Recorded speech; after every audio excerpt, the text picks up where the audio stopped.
and it's called midpoint. Yeah, this is just finishing up 1.3. Yep.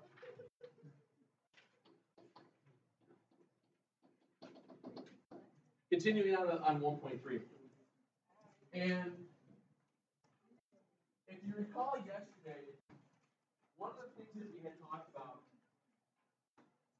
was if I was in the back of the room to get back up to the front of the room, I think we counted out to be, what, 12 squares? Yeah. Sound about right? So what would the midpoint be of 12 squares? Yeah. So it's really easy to decipher what something would mean contextually. You guys do this with English, you do this with your vocab. When you look at the word midpoint, I'm guessing it's the combination of the word of the middle and the point. So midpoint is the halfway spot on a segment.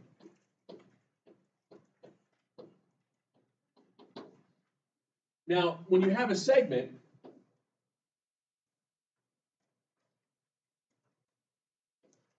let's say we have segment A, B, and C. We're real creative today. If I have segment A, B, C, and I say B is the midpoint of AC, I'm usually going to abbreviate midpoint because it's so many words, so many letters. MDPT. And I'm going to assume that that makes a little bit of sense.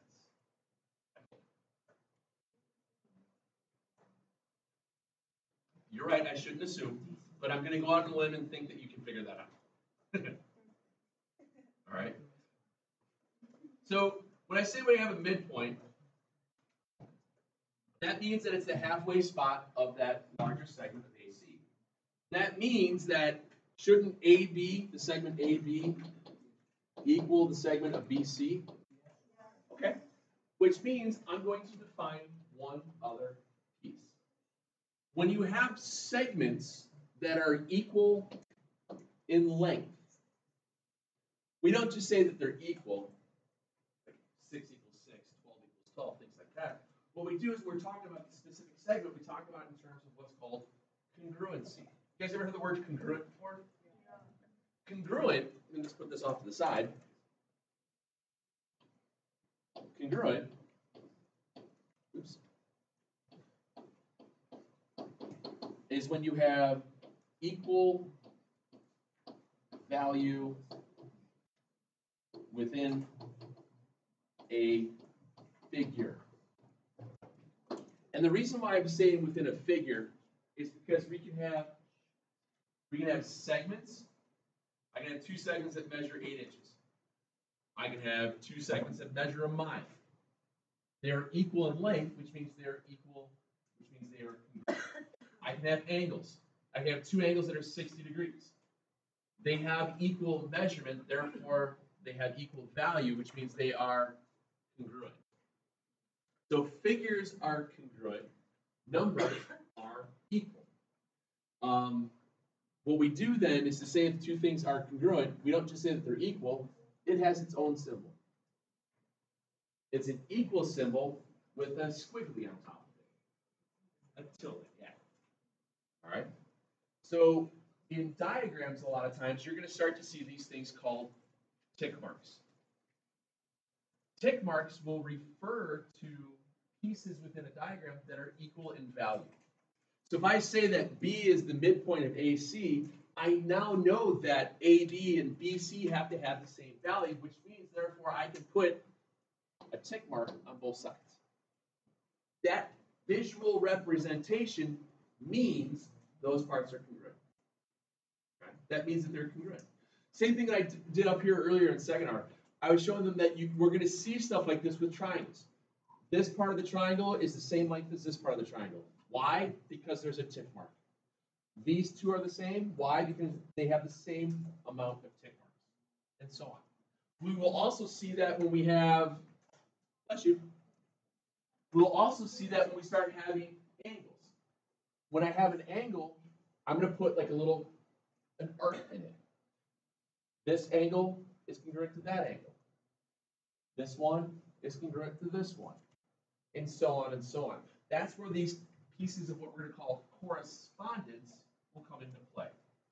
So congruency is kind of a big thing in geometry, because in geometry you're talking about figures and shapes and stuff like that, whereas algebra, you're solving for numbers. Numbers are equal, x equals 3. Geometry, segments have equal measurement. Segment of 6 is congruent to a segment of 6. It's not that the math is going to change, that the vocabulary is just a little different. Okay? Not terrible? I hope not.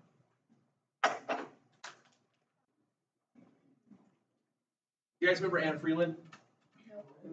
She graduated last year. I used to do this all the time. She would walk into my classroom and just throw it down there once, and it would land every frickin' time. It drove me up the wall. It was very sad. She made me very upset. So I would just throw stuff at her and make her leave. What's that? I didn't hear. I don't.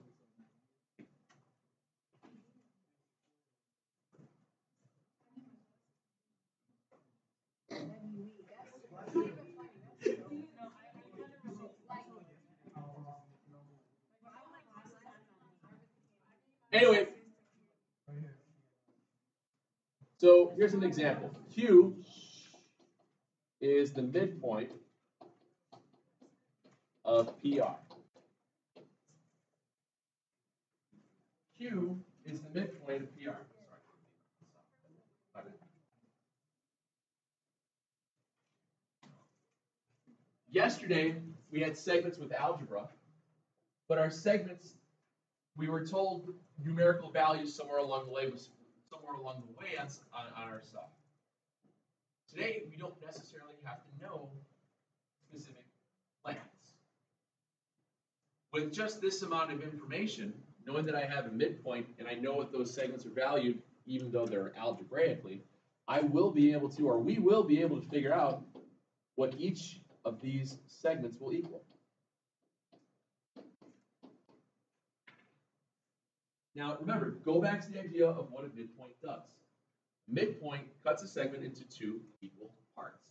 So in my diagram, what should I put? Exactly. I'm going to put a couple of tick marks in. Those two segments have to be equal. Those two segments are written in an algebraic form. What is PQ equal? Correct, but algebraically, according to the diagram, what is PQ equal to? And what's QR? What's the relationship between the two? They have to equal. Yeah, they have to be the same. They have to equal each other. Because they have to be congruent. Because Q is a midpoint, I know that algebraically, these two pieces have to equal each other. And that's where this goes. Okay. Yesterday, you were told you had segments that add up to something, so you knew segment plus segment equaled the whole thing.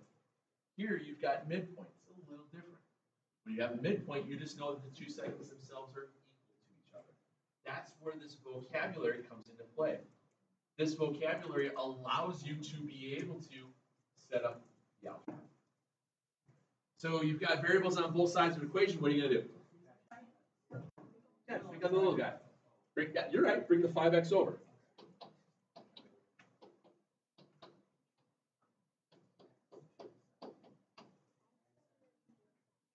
And then you get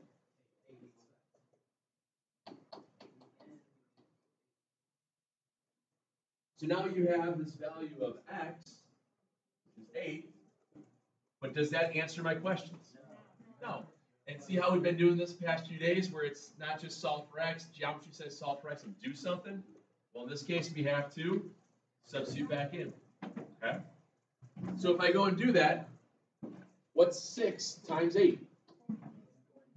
Subtract 7, you get 41, okay? What's 5 times 8? Add 1, you get? It's a good sign when the two things we're saying are supposed to be equal are in fact equal. it'll tell you this statement. It'll have to give you that sort of a statement. Whether there's a diagram or not, in order for this to work, you have to know that that it is a midpoint. Because if it's not, then you'd have to have something else there. Yes, sir.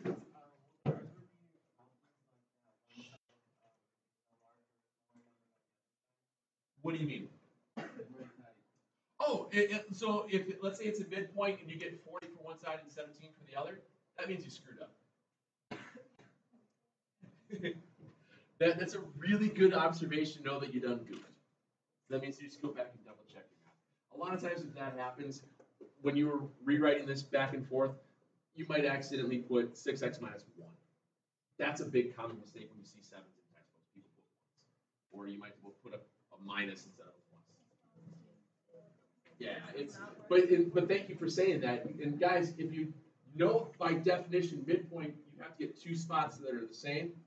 If you don't, check it. Thank you. Because you should never get the wrong answer that way. All right. Not so terrible, right? It really shouldn't be. It really shouldn't be. Again, I probably could have snuck all this in yesterday, but no reason to go that fast. Okay. Try another one here. A is the midpoint of xy.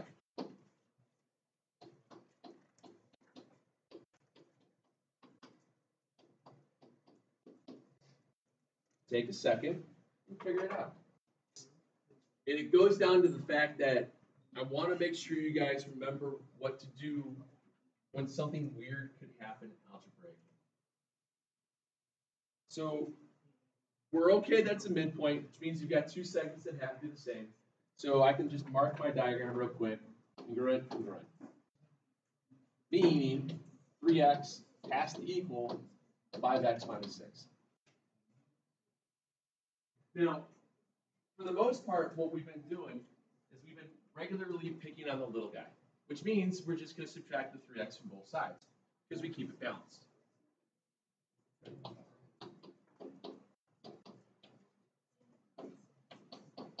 To get 2x minus 6 on the right, what happens on the left then? Good. A lot of people forget that it's okay that it equals 0. Because now you still have a 2-step equation. You have to just move the 6. I heard you say move the 5x. That's perfectly fine.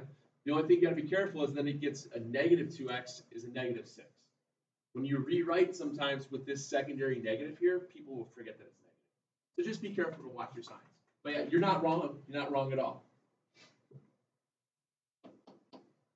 There are many ways of doing these. Oops. Writing it out correctly is always helpful. So you get 3 for x, which means what do you do to find all the rest of the parts? Go back up into the x. Very good. So 3 times 3 is? And then 5 times 3 subtract 6 is? Ooh, look at that. Does 9 equal 9? So I get a 9, a 9, and an 18. Okay?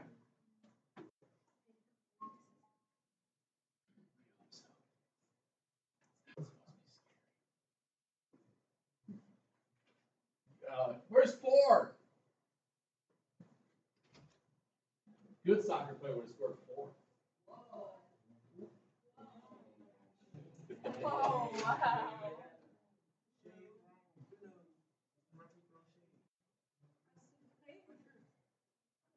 I like to pick on people because this is what I do. So if I pick on you, it's not because I don't like you, or maybe it's because I don't like you, but it's just because I want.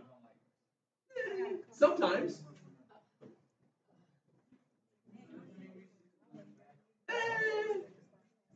I'll get over it.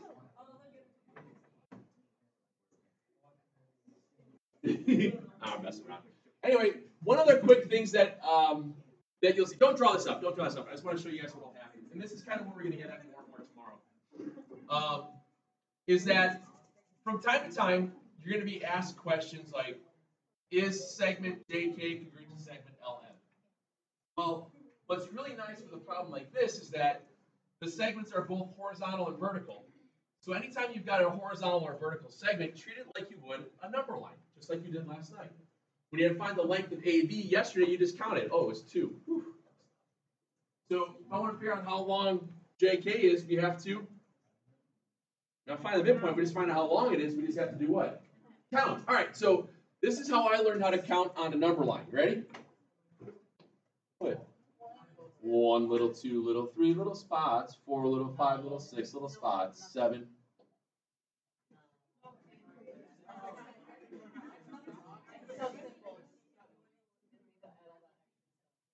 It's fun. Let's do it again. Help me out here. Come on, ready? Ready? Let's go. 1 little, 2 little, 3 little spots, 4 little, 5 little, 6 little spots, 7 little, 8.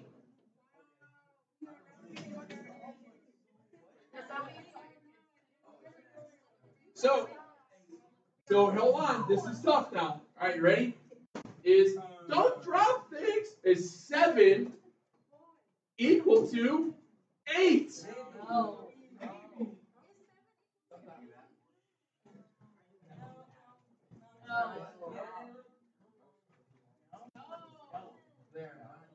I mean, I know somebody might have forgotten your glasses, so sometimes things might be fuzzy because you might not hear me very well. Joke, because you said I really can't hear very well without your glasses. What?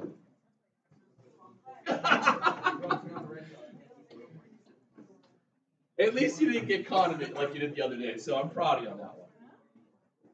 Yesterday you were saying that I couldn't hear, and I said, what? You said I couldn't hear, and then she goes, she couldn't hear, and I said, what? And then it took a minute, and I was like, again, you guys have all done this before.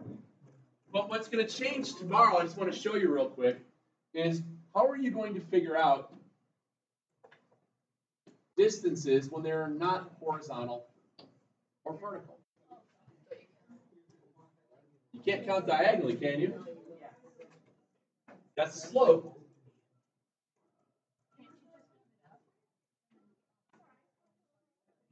You can't, because if you do that, this diagonal here, it's not going to be straight here. It's not a curve. You guys remember this thing called distance formula?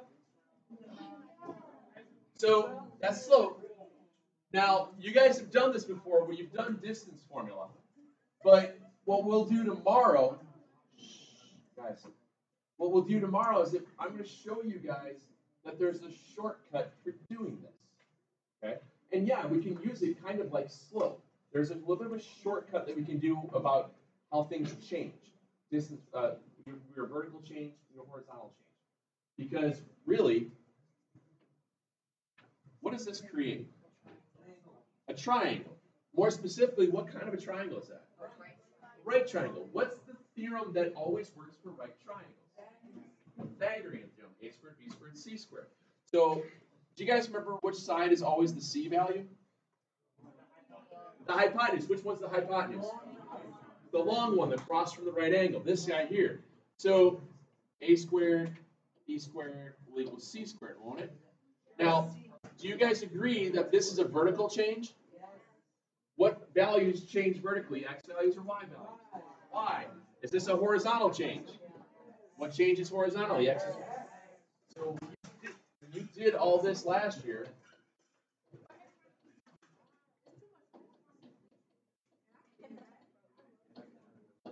You did all that, right? This is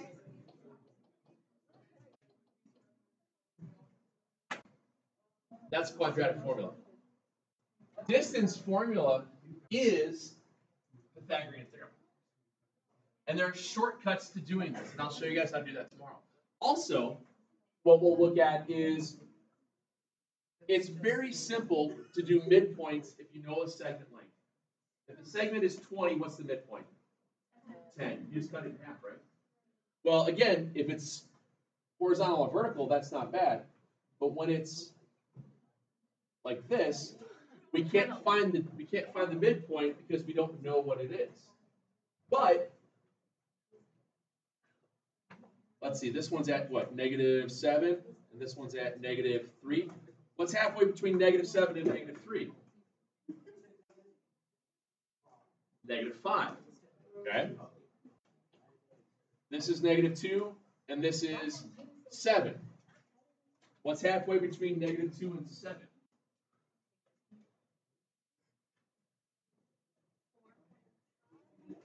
Well, then that's where we're going to get going into this. It's very, very easy to do it. All right. Add these problems to your stuff from last night. I've got, what was it, number 15 through 18. It's on the calendar. 20 through 22.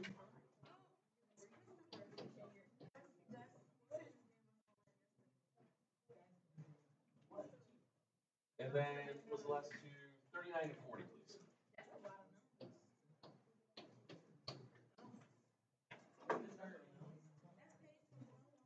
Yeah, please do. Go ahead and use your Chromebook right now. Otherwise, if you want, there's a textbook right up here at the front desk. If you want to take a picture of it, by all means. What's that? Yeah, go ahead. Yeah. Hey guys, if you want to listen, if you want to get working, please start working on it. If you want to listen to music while you're doing it, go for it. That's fine. Yeah.